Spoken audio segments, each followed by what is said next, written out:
Welcome to episode 260 of Shane Plays Geek Talk. Thanks so much for pressing play. I'm your host, Shane Stacks. This week, we're talking with Dafydd Roche of Terrain-Tronics. Dafydd doesn't just want to make cool gaming terrain. He wants to help DMs and GMs bring delight to their players with easy, do-it-yourself game terrain electronics. So we'll explain more of what that is in the episode, but trust me, I've seen it in person and it's super cool stuff and also easy to do. So I think you'll enjoy this. We also get into game terrain as part of storytelling, theatrical D&D, the no solder wire wrapping technique, which is good enough for NASA, pretty soldering jobs versus ugly soldering jobs, smart ways to compete with big business as a small business. I do my usual thing and get a little bit into the business reality behind the creativity because I think that's always interesting to help people learn about. Terrain-Tronics products are open source. We talk about that. I don't know how we get all this, but we can do horses really go to the glue factory. What chain of events had to happen for many of the inventions and innovations in human history?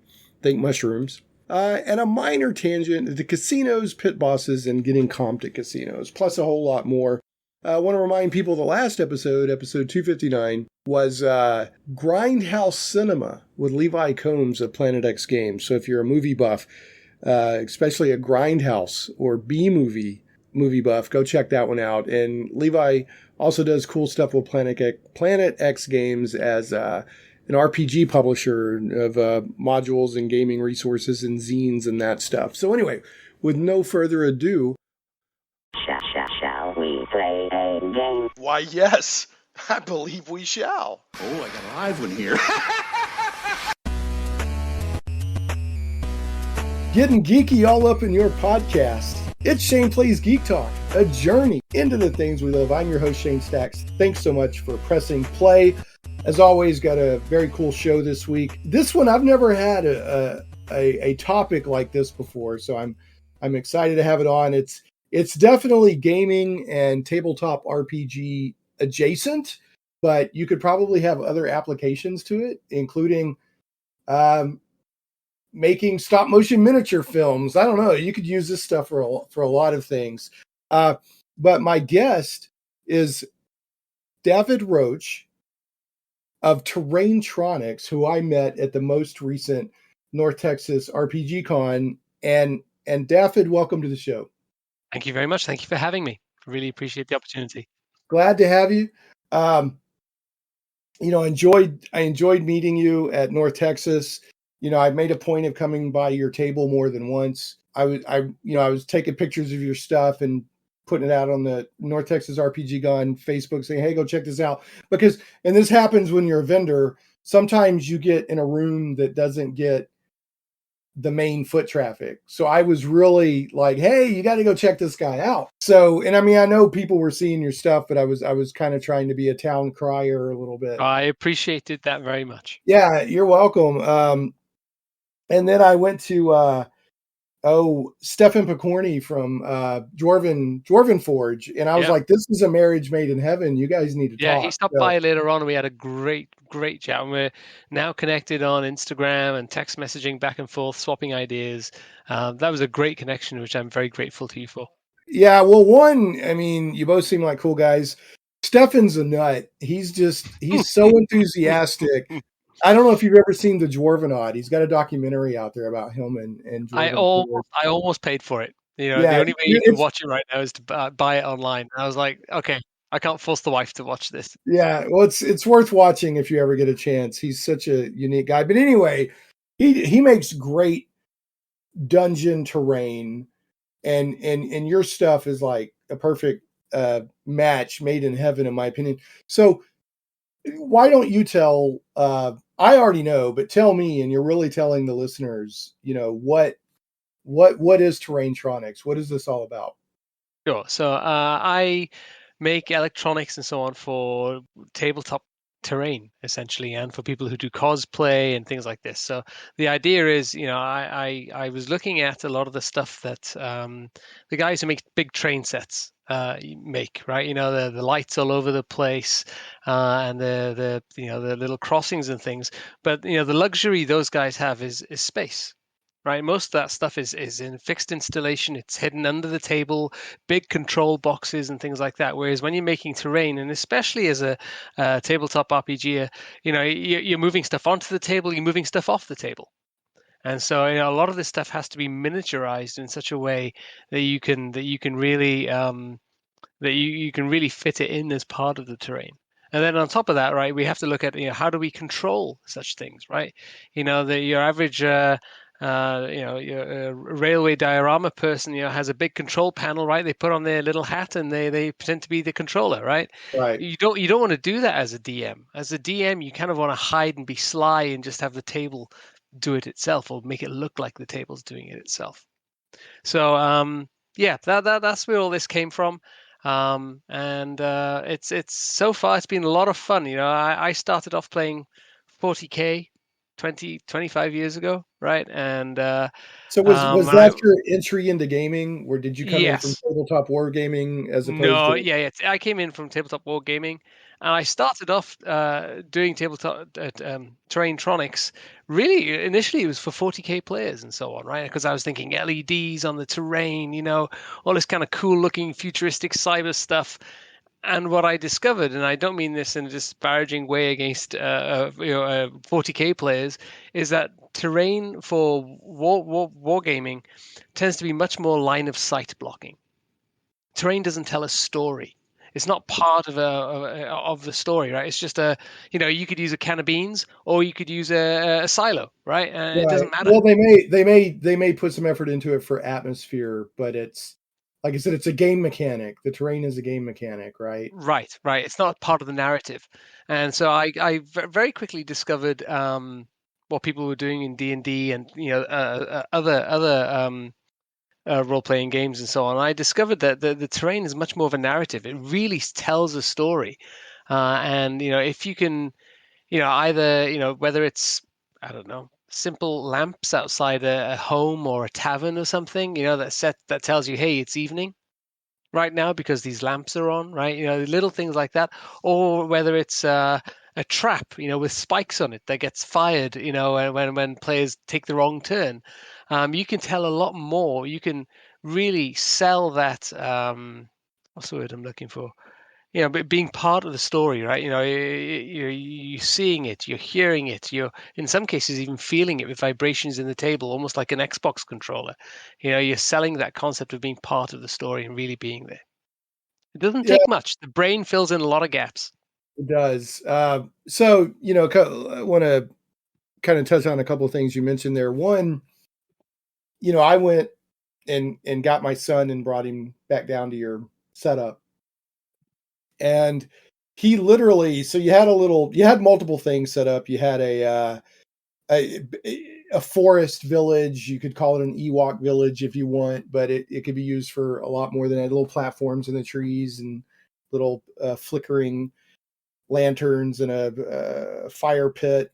There was a room that the lighting would change, like the guy's walking through and it was kind of soothing lighting, but as soon as the boss comes out, the lighting turned red. It was like, "Dome! Now we're it's danger, it's fight."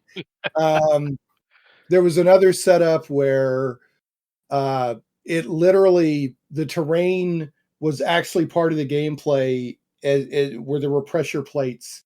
Uh, I think you did some cool little wizardry stuff with magnets that, depending on where somebody was standing, it would activate other stuff in the room to allow navigating through the room.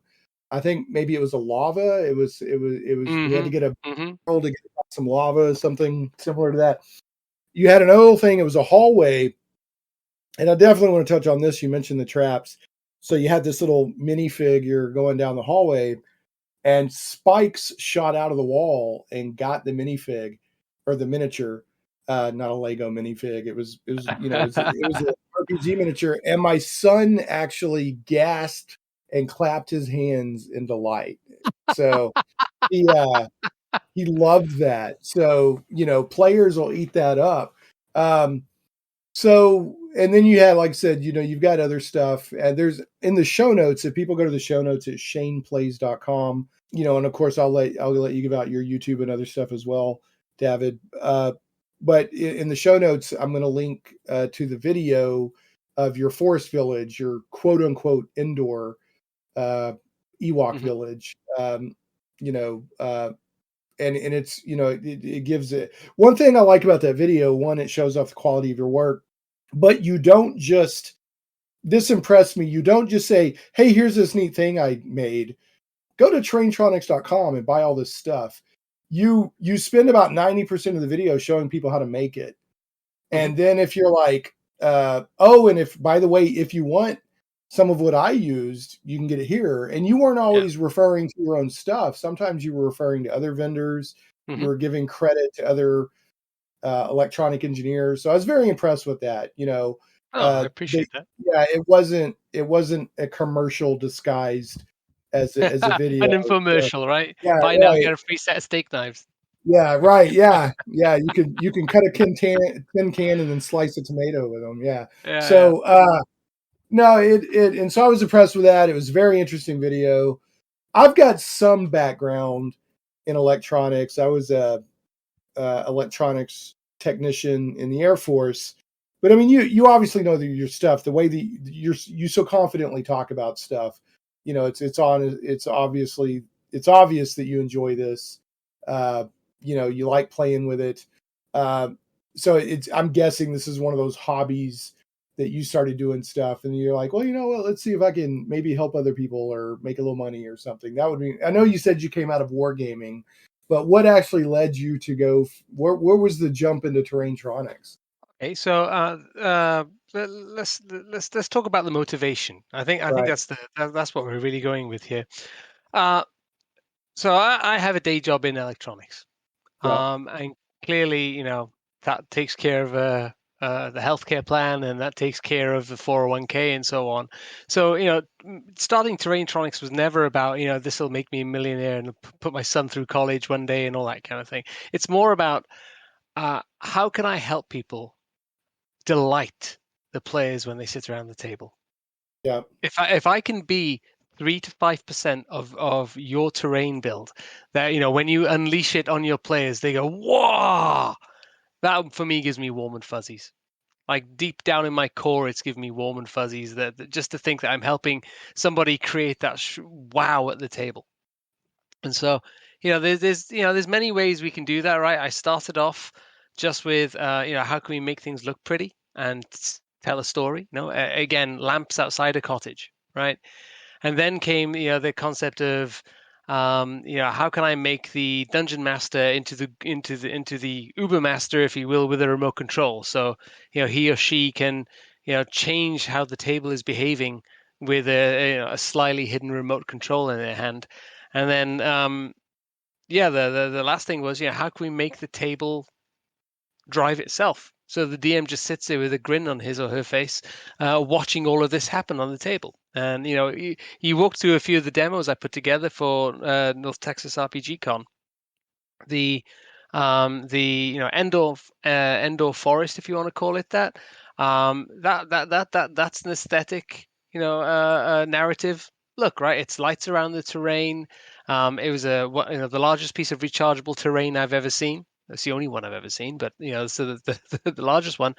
It's rechargeable. That's another thing. Like when you were talking about, you could plug a USB into it and recharge it before you store it away. So that's pretty cool. Or even charge it on the shelf, right? If you've got some IKEA Billy shelves, run your little USB chargers on the wall into it and so on. We'll come back to that one because that's a whole kind of different path I've taken more recently. That's the aesthetically looking nice one. And then we did one which was, you discussed the dungeon where the big bad guy turns up and with a push of a remote control the lights change from candle flickering on the wall to dun dun dun boss fight.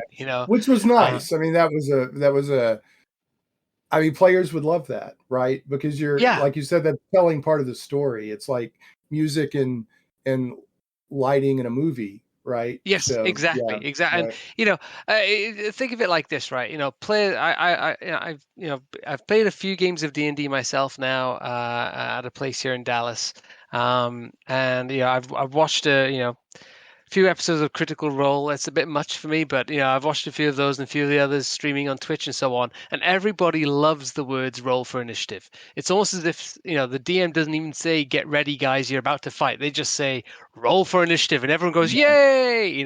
Well, imagine if you've got I don't know. A town of terrain around, all these buildings, and in the middle of the piazza, whatever you want to call it, the middle of the square, you suddenly, you put down a bad guy or something like that, and instead of saying, roll for initiative, right, every light on the terrain turns red, right, and my dream sequence here is that the light in the room that you have above your head also turns red as well. So if you could synchronize them all together, and, it would almost be like that sound effect you hear in like Marvel movies, like a boom, like a slow motion a boom or something like that, right? That's the effect. That's what I want, right? Because I think people would just go ape for that. They would just go, whoa, yeah, and throw their dice down to roll for initiative. So that's that. And then finally, sorry, I got a little excited there. No, Finally, the perfect. last one is you saw I do puzzle rooms, right, which are a small 6x6 array room, and it's all the wood, all the plastics, all the electronics, everything you need, um, where you can using reed switches which detect the presence of magnets. So you put magnets underneath your players. By using reed switches, you can set up logic to change lights and so on, right? And just And to clarify for the 5% that might get confused by that, under the mini, not the player itself. You don't have to oh magnetize your yes, players. yeah. Please insert this magnet up your behind. Yeah, Yeah, right. Yeah, it's the only way to get the full effect. but yeah, Which underneath the mini. that's a whole style of D&D that I'm probably not going to do a show on. Yeah, that's more And cosplay, right? yeah, no, it's not. No, you're going to get me in trouble.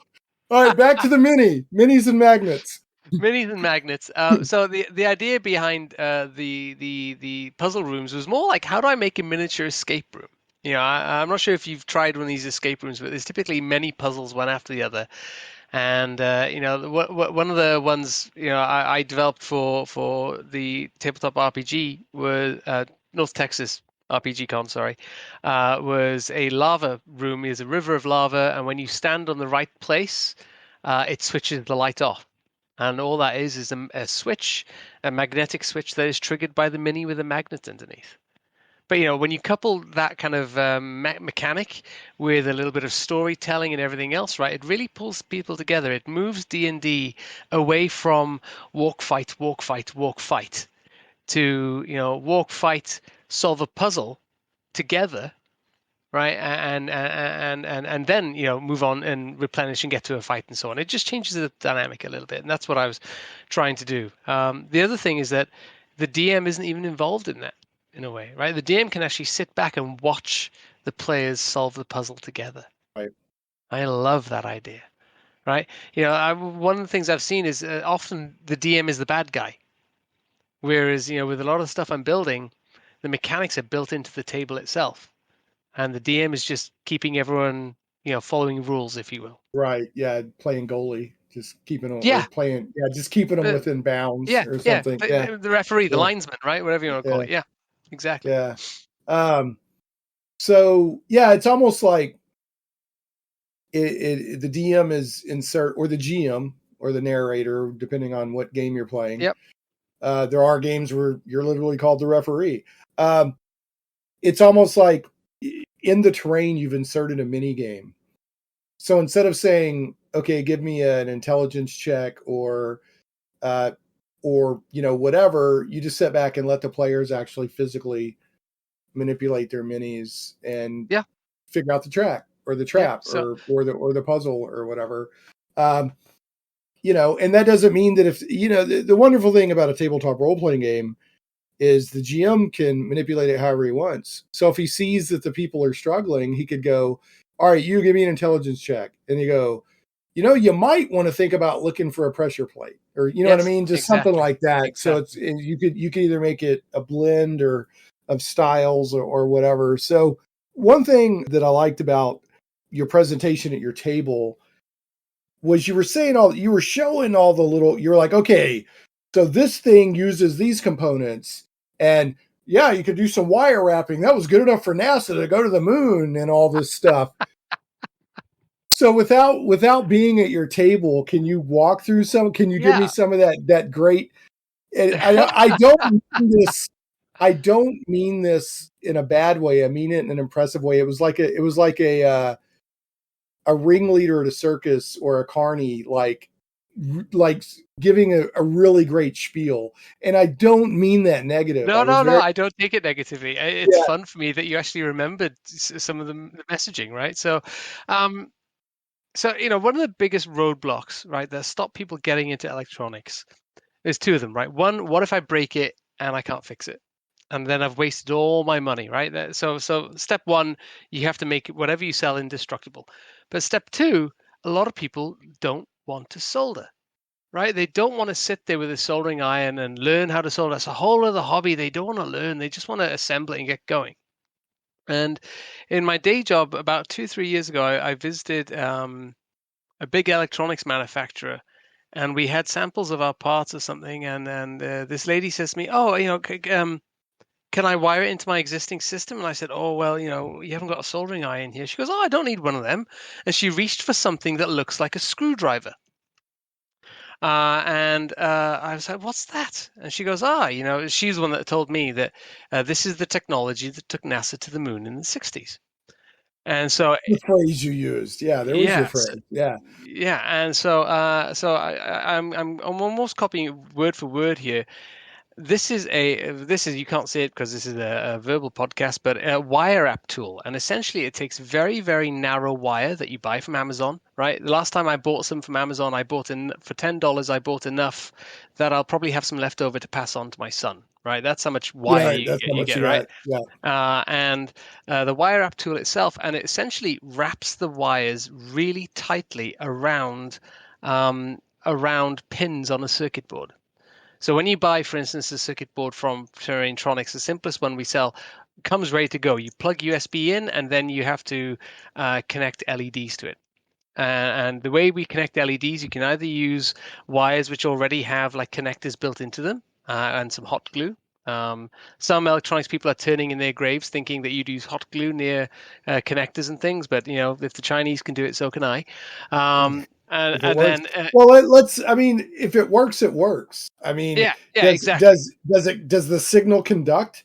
Does it Yeah, conduct reliably? It works. right, right, right, Right. and that's the thing. Whereas, and so most of the time those wires are great, and they're great for prototyping. I use them for prototyping all the time. In fact, yeah, yeah. Well, I'll show a little later. Um, but for wire wrapping, it's incredibly fast, and so what it allows you to do is, you need a wire that is 3 feet 2 inches long, fine, no problem, right? Because it's just on one continuous reel. You cut it to the length you want, and it looks like the wire wrapping tool looks like a screwdriver. You insert the wire in a certain place, and you just wrap it around the pin, and it's strong. You can tug on the darn thing, and it won't come off. And that, so when I tried that for the first time at this customer I was visiting, and I was pulling on the wire, I was thinking, "Dang, she's right. NASA really could have taken this technology to the moon." Because Yep. you think of the vibration in a rocket taking off in a Saturn Right. V rocket, right? That's intense. And so yeah, the message is, one of the biggest, we'll call it a differentiator, a thing that I want to be different from everybody else with, is that soldering is kept to a minimum. And the worst soldering you'll have to do is maybe soldering the pins into the board itself when you first get it, which is pretty easy compared to some of the micro soldering type stuff that's out there, right? It's as my chemistry teacher would have said, it's bucket soldering. It's Yeah. you know, Well, a basic solder is not and I've got some experience with it. I learned how to solder in the Air Force. It it's really not that hard. Uh, no, you exactly. know, and it doesn't have to be perfect and pretty. And I know people that, I mean, they would do these beautiful soldering jobs, and it's like nobody's ever going to see that. I mean, I'm glad Yep. you're proud of it and you put the time into it and you take pride in your work, but my ugly solder over here is going to conduct signal Yep. just Yep. as well as yours. Exactly. I do like the Exactly. idea of this wire wrap tool though, because I do think that it lowers the barrier to entry. I think people thinking about, That's oh, what I it's can all just about. wrap something. Plus, you do occasionally, especially if somebody's not super used to soldering, you could get a cold solder and create an Yeah. opening. Exactly. Yeah, Exactly. and you don't have to desolder. Like, oh, I've got to, Right. You get it desolder. wrong. You just wind Yeah, it the other way and it comes off. all the, The other all, thing. yeah. The other Go thing ahead. that's really nice actually is being able to sit there on a Saturday morning, with your son or your daughter, assembling, and there's no soldering required, right? You're just Right. wire wrapping away and seeing if the lights light up. It's a really nice way of Right. quality focused time with your kids as well. Really That's a good nice. idea. Yeah, I need to do one of these projects with my son. He's the right age. He's 8, so this would be the Oh, perfect perfect. age. Yeah. Perfect. I focus for half an hour, 45 minutes. Yeah. You can't expect more from an 8 to 10-year-old, right? But if you can Right. get half an hour of, tongue sticking out to the side, kind of, Right. trying to Right. solder these things together, it's a really nice bonding experience.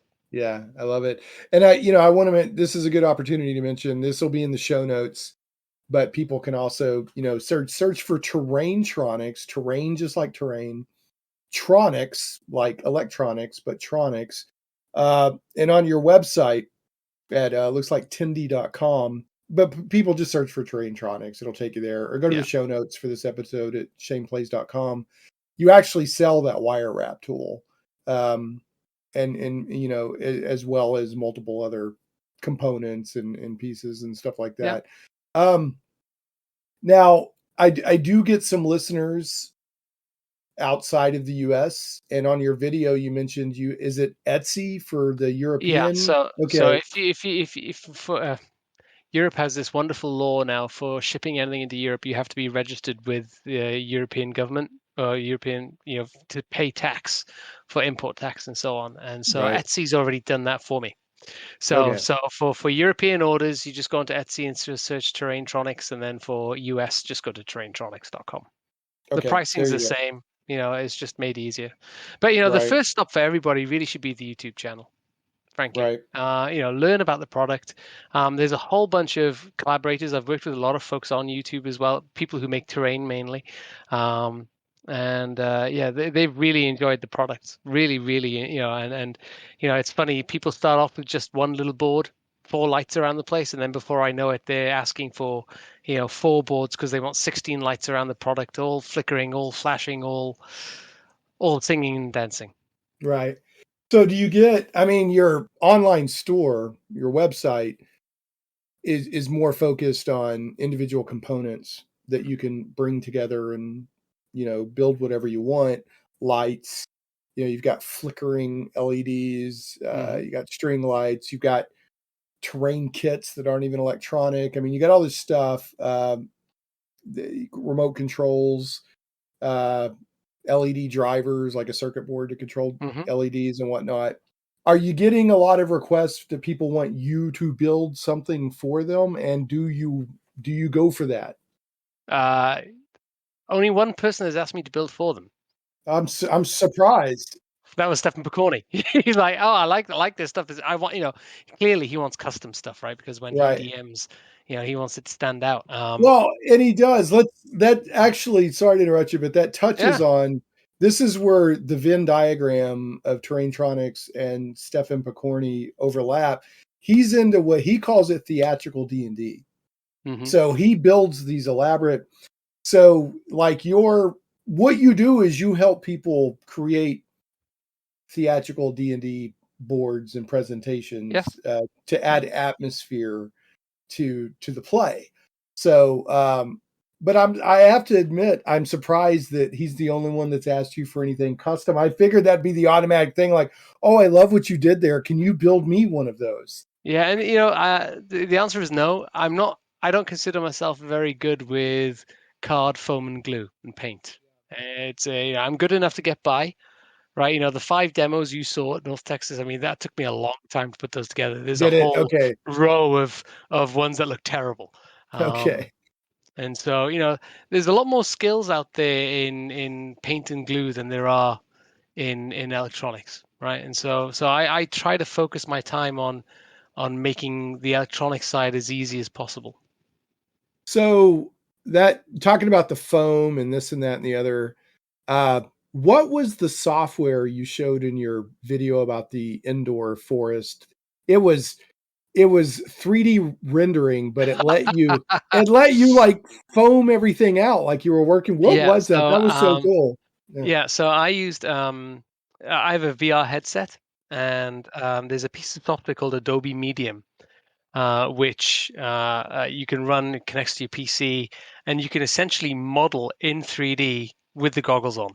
So you can pick up the model, you can pick up the object, rotate it in your hand, turn it around, look underneath it, look over it, spin it around. And what I was trying to make was a fire pit, so a bunch of rocks, in a circle. Right. And the software has a bunch of stencils built into it, and one of the stencils was rocks, different rocks, kind of square ones, triangular ones, and all this kind of thing. And in one hand, you're holding the last block you just put down, and in the other hand, you literally it feels like you're playing with expanding foam. The stuff you used to fill a hole in your wall.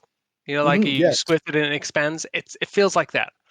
So you grab a rock, you put the controller next to it, and you pull the trigger, and it blows up the next rock next to it, and you just move things around. Another rock, another rock, another rock, and within about half an hour, 45 minutes, which is probably slow compared to experts in this. I hardly consider myself an expert. I had a ring of rocks. Perfect. So I exported that into the 3D printer software, set the size appropriately, and off it went. And That's nice. so that, and then I do a lot of modeling of lamps and so on. So, for instance, one of the things you noticed on the shop earlier, right? I sell flickering LEDs, right? So the candle-like flickering LEDs. Amazon's going to hammer me on pricing for that, right? There's no way I can compete with Amazon. But when you buy LEDs from me, I give you access to those STLs for all those models that I've built. So whenever I build something for myself, a copy of the file goes into a special Dropbox directory. And so when people buy LEDs for me, because I know Amazon could hammer me, Amazon won't give you free STLs like that, or they won't Right. give you, the stuff that is relevant to 28 millimeter tabletop RPG. And let me just say, one, that's very smart. One, that's nice of you because you're wanting people, you said earlier your ultimate goal is you want people to be delighted at the game table. Mm-hmm. But when you say Amazon's hammering you, you're not charging an arm and a leg. I'm looking at these flickering LEDs at $2.95 for 10 flickering LEDs. In my opinion, you're not. Amazon's working on bulk, but that's Yeah. not an outrageous price to begin with. And then you've got, like I said, you're offering those STL files and all that. So that's really Yeah. cool. It's just a little sweetener, a little thank you, Yeah. Well, that's smart. it's nice to support small businesses, right? So, Well, you've got it, and this isn't apples to apples, but it's kind of similar thinking. When you run a small business set next to Walmart, you have to compete. Yep. I'm just coming at this is so I have a family that they own a long established drugstore and pharmacy in a small town. And, in a small town, at least in the South in America anyway, the drugstore, quote unquote drugstore, is like a local, it just, you can go in and hit the soda fountain, or you can get pick up gifts or Yeah, it's a like convenience store. yeah, well, it's not just that, it's also like you could get cool gifts that you can't get anywhere else. And then it's also a pharmacy, and it's just, kind of a destination point in a downtown. And then in comes Walmart like 20 years ago or something, right? So they started delivery. We will deliver your pharmacy to you. Guess what Walmart won't do? So Yeah. you got to Yeah. add that something. Yeah. You know, You got to be willing to do something. They won't. even if your prices are the same as Walmart, people are already going to Walmart to Yep. buy 800. So you've got to do something to set yourself apart. Anyway, that's a tangent, but it kind of touches philosophically a little bit on what you're doing. It's like, I'm going to give you something that you can't get at Amazon if you Well, buy and from me. it's something specific. It shows I understand what people are going to be using this for. Amazon doesn't care when they sell you LEDs what you're going to use them for. Amazon Right. doesn't care. It's an entity, right? Right. Whereas, what I'm trying to do with this and everything else I sell is make it applicable to your build, to your story that you're trying to tell on your table. And Right. so, yeah. So have you had Yeah. any fun, I know you've had the people come back asking, oh, I want to build this now. I want to build this now. Does a story stick out to you? Like maybe somebody shared with you something that they did at their table that they were like Uh, super pleased with? uh, so the main ones these days, with every box that goes out the door, I put a sticker and a note in there that says, please share photographs of what you build, Yeah. share them with me. And people tend to be quite private, I think, in that regard. But people who do share, are your Instagrammers and your YouTubers and so on. And I've seen some fantastic builds with that. There's a channel called Tabletop Witchcraft, which I've done a few different builds with. And he started off, he did a build where he put magnetic sensors under a table of randomly placed under a 4x4 grid. And what he did on one side of the 4x4 grid, he had what looked like crossbows. And then on the other side, on the other wall, he put LEDs in that wall. So it looked like when an LED came up, a crossbow had been shot across the room. And it was one of those kind of, can you put your foot down on the right spot? Can you cross across this path without triggering the crossbows to shoot you and so on. And that was the first of the videos that went out using these magnetic sensors, these reed switches. And very soon afterwards, another channel called Nat1 Videos, Michael, the guy over there, he built, I'm not sure if I'm saying it correctly, Balin's tomb from Lord of the Rings. Right. And he had the sarcophagus, the coffin, the Right. stone coffin in the middle of the room. And when you put the mini on top of that, a spotlight switches Yeah. on from behind and shines down over the coffin. Which is perfect because that's one of that they built that tomb.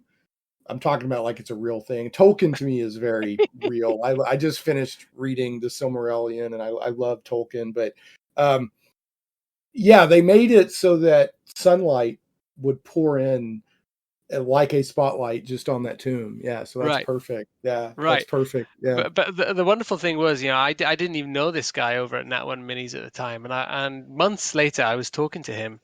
Finally, got in contact with him, and he said, "Oh yeah, I built that Balin's tomb after I saw John's video at Tabletop Witchcraft." And I was like, "What?" He goes, "Yeah, I saw John using these magnetic sensors, and I thought, oh, I could do that." And so I Nice. did. And I was like, Nice. yes, that's Yeah. that's the thrill, right? If I can be 3 to 5% of someone's build Right. and it can cause delight, I'm thrilled. I'm over the moon.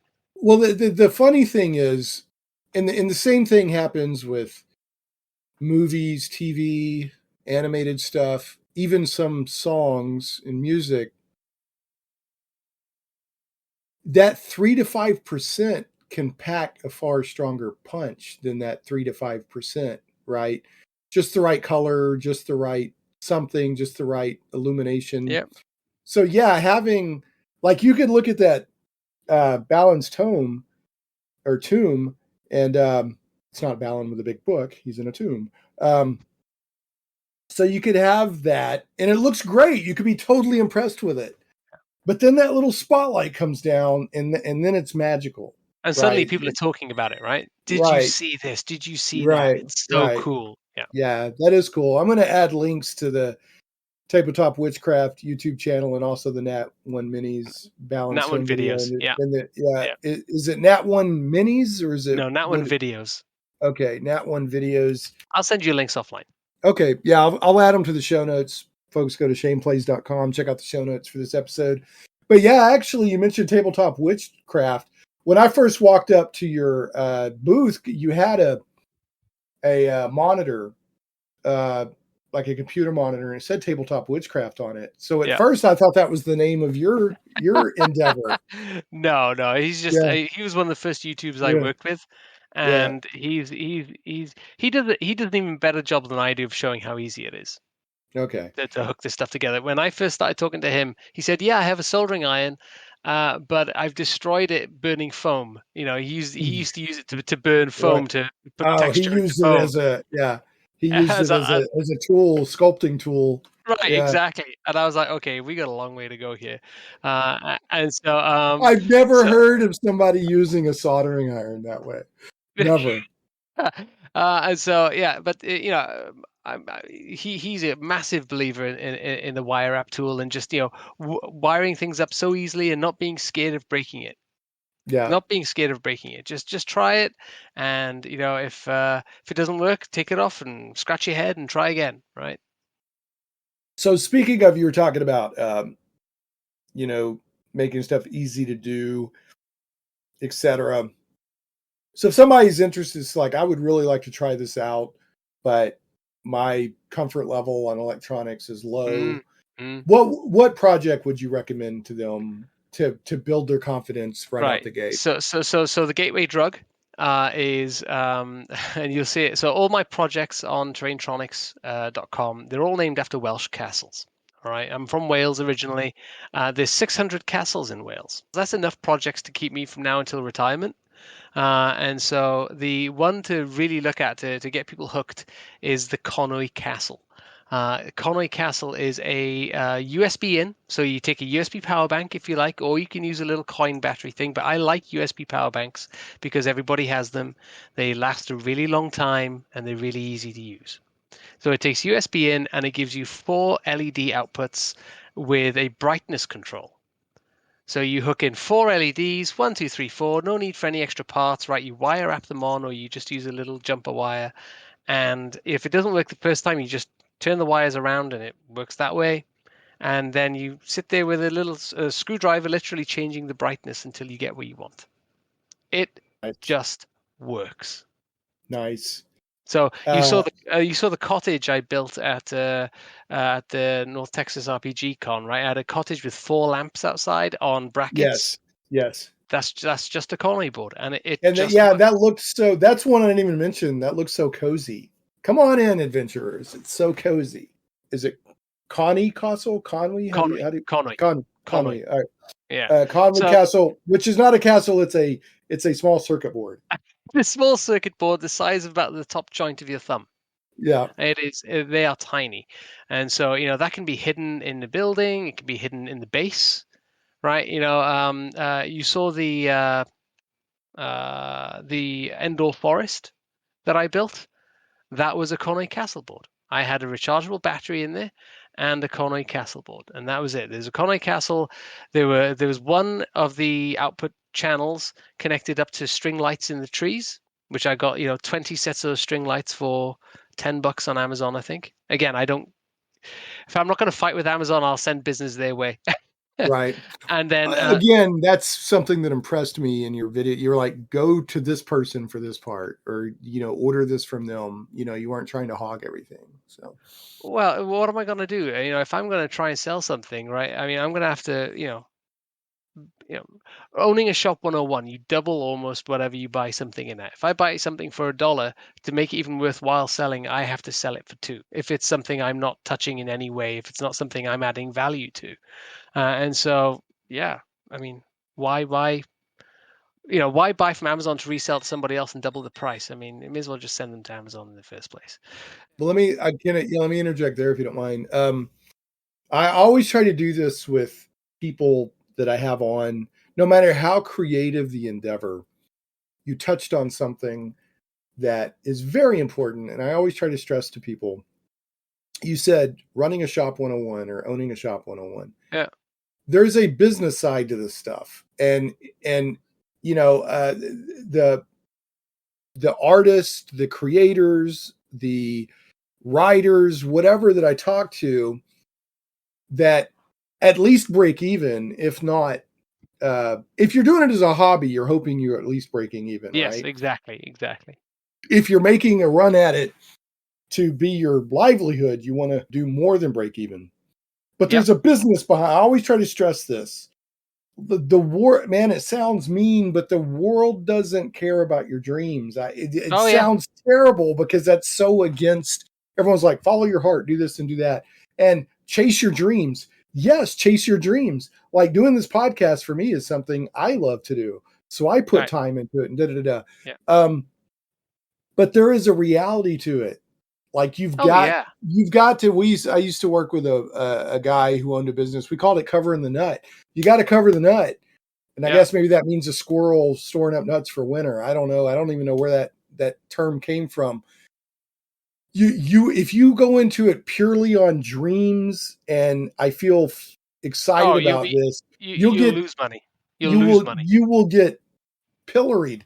So yeah, please chase your dreams, but also have a plan. Know what you're getting into. All right.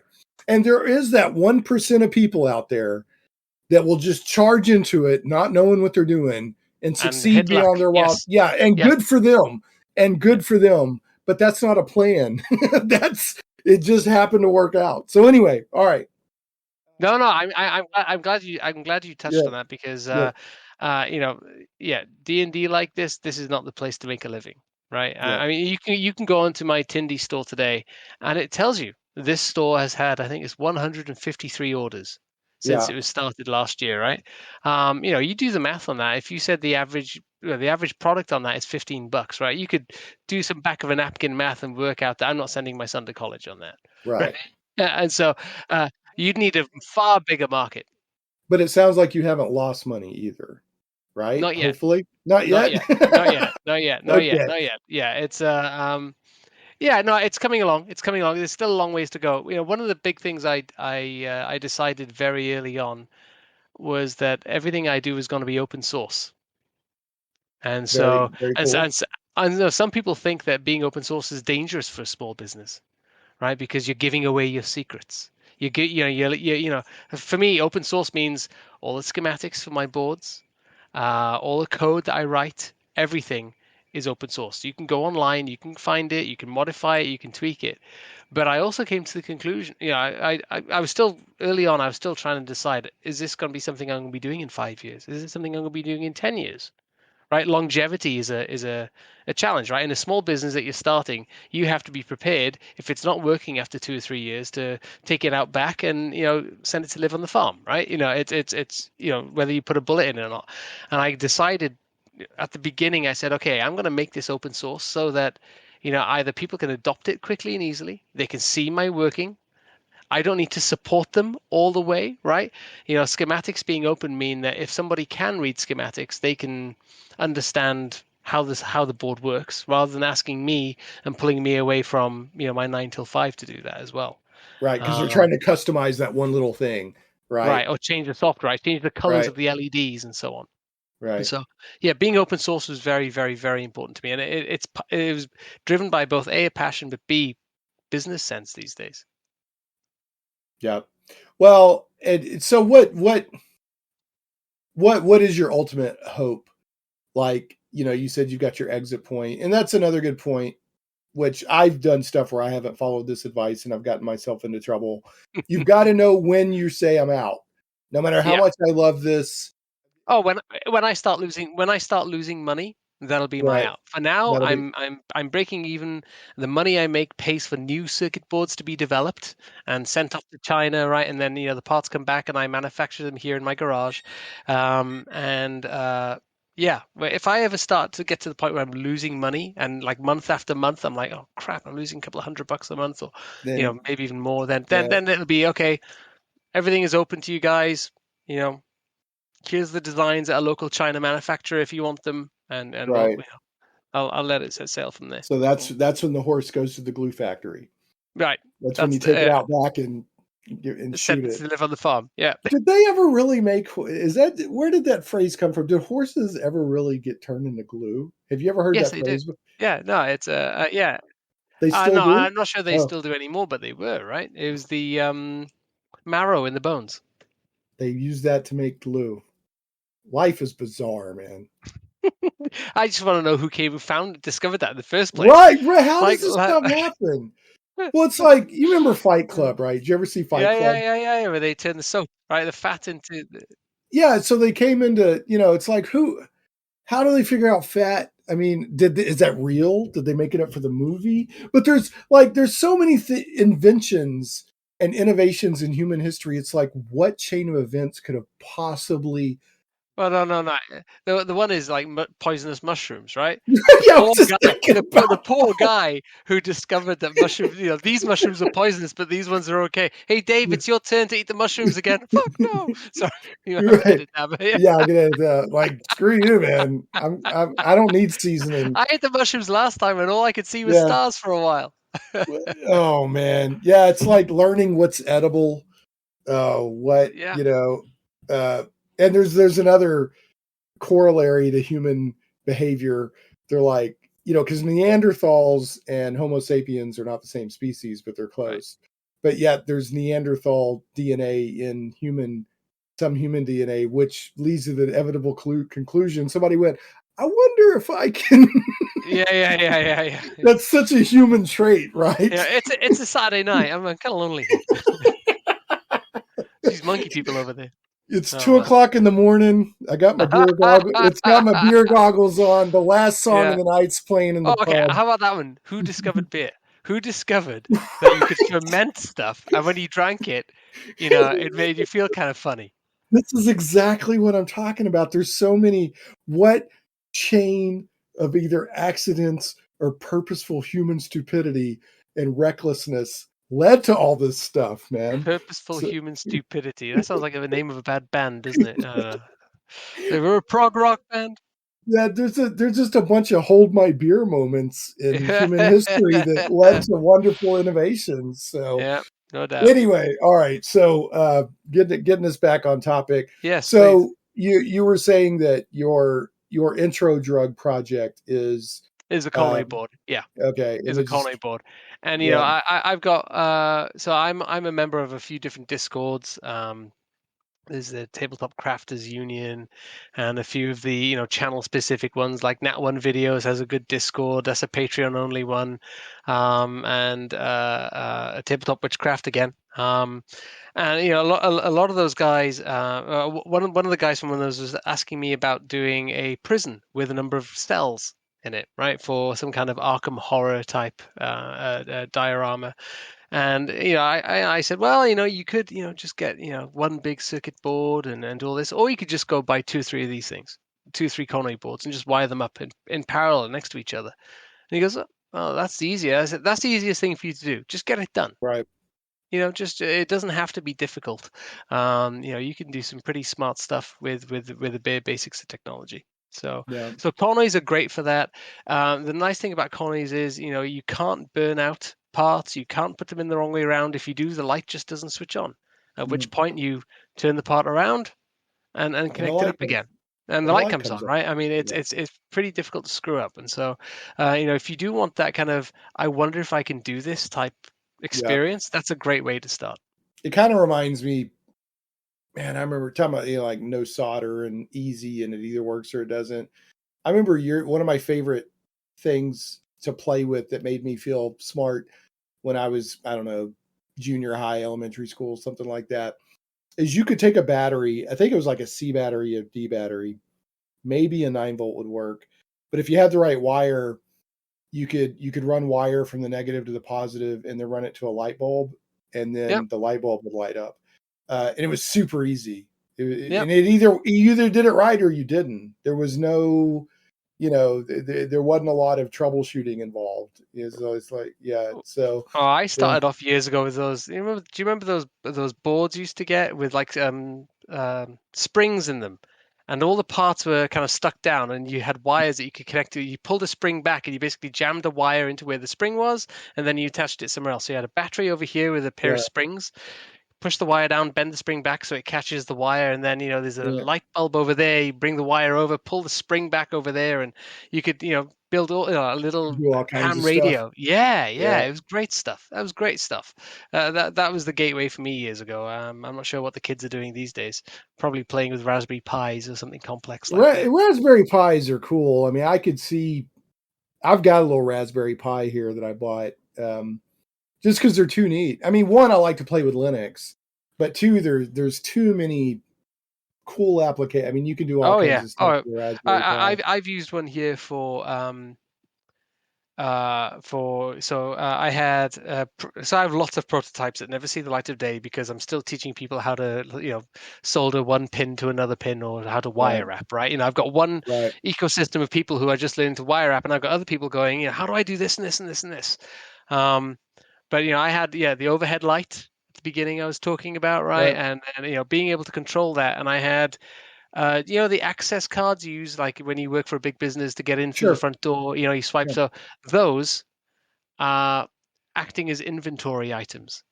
So I had one with a bottle of grog on it, right? And when you Right. swiped it across the right place, the P Oh, the PC went glug glug glug glug glug glug glug, and the oh, what a lights went great dim, idea. right? Yeah, because really all those little access cards are little magnetic strips with data encoded on them. So Right. you just this has the series of numbers that equals uh grog or mead or Right, wine right, or right. yeah. Exactly, Oh, I exactly. love that. I love And that the so re- and much.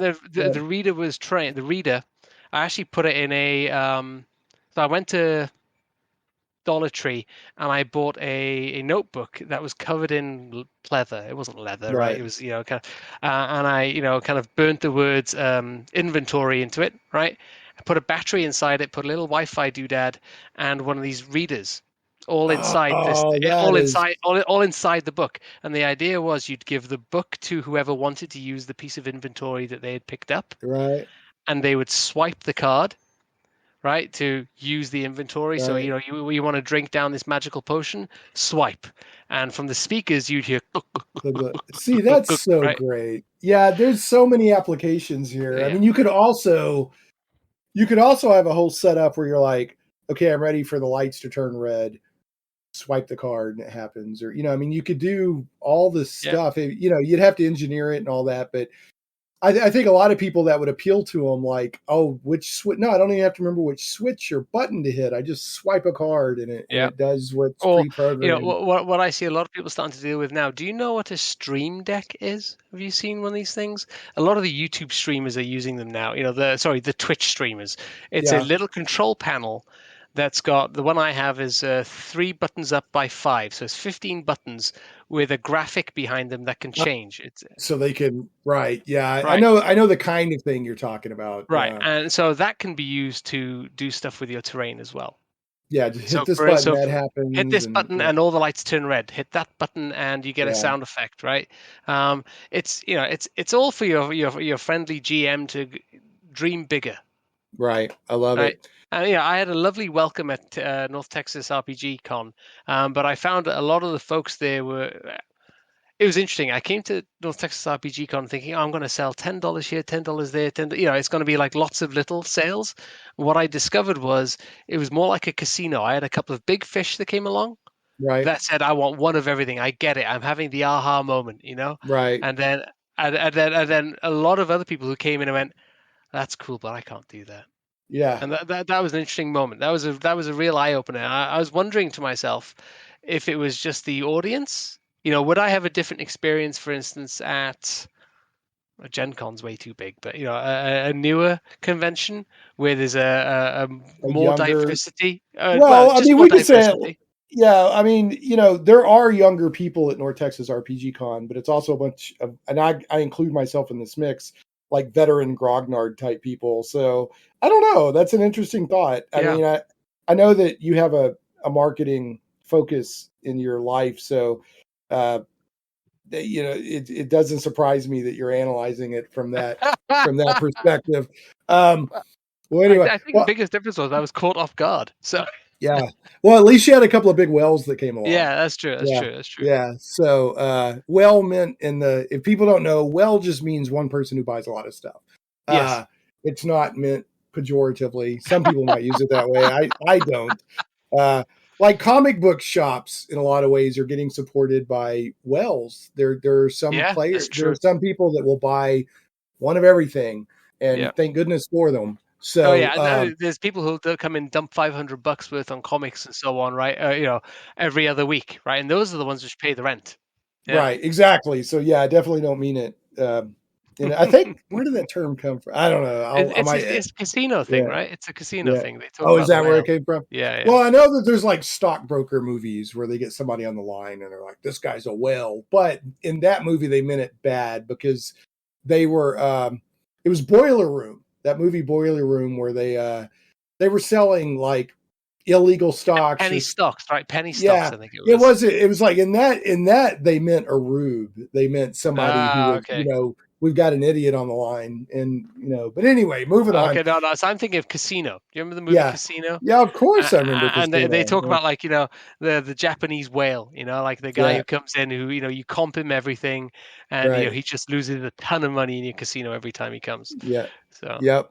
anyway, I've actually been with friends, and then after this, I got to wrap us up. But I remember I went to a casino one time, and one of the guys we were with lost. For us, in our average middle class life, he lost a lot of money.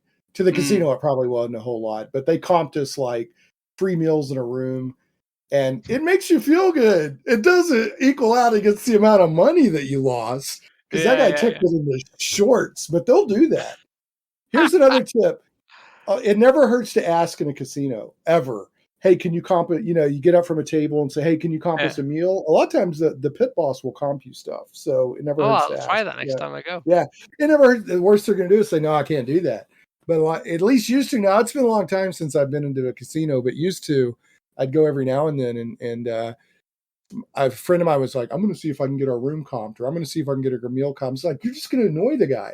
But the guy was like, yeah, that's fine, whatever. And like gave him a piece of paper. So anyway, there's the pit boss is who you have to ask, because I know this is, man, we're way off on a tangent. But so if you go, for example, say you go sit down at a blackjack table. Yeah. There's usually like 5 or 6 blackjack tables. You got all the dealers. And Yep. then behind them, you'll see somebody walking around keeping an eye on just all cruising. the Yeah. That's the pit boss. That's the person who's got the power. So anyway, all right. Well, I got to wrap this up. David, it's been great. I've really appreciated it. I hope to stay in touch with you and definitely run into you some more. I'm probably going to order some of this stuff to work on with my son. I think that I can use it with my D&D weekly D&D game too. So I love the idea of it, and I like your approach is obviously try if you make some money, but your approach is you want to spread the light, and I dig that. Spread the light. So, I like that. Yeah. I'm going to borrow that. Spread Yeah. the light with Terrain-Tronics. Yeah. So yeah, do it. Yeah, I'll only take 1% royalties. Yeah, there's not much. Yeah. No, I'm just joking, obviously. But anyway, I have to do this to you. I do it to everybody. I do the bad joke of the week, which is misappropriate. It's not appropriately named because I used to be a weekly show, but I'm not anymore. But I still keep it of the week because that just has a nice ring to it, right? Okay. Bad joke I'm ready for it. Bad joke of the show just doesn't have the same ring to it. So bad joke of the week, right? Okay. All right.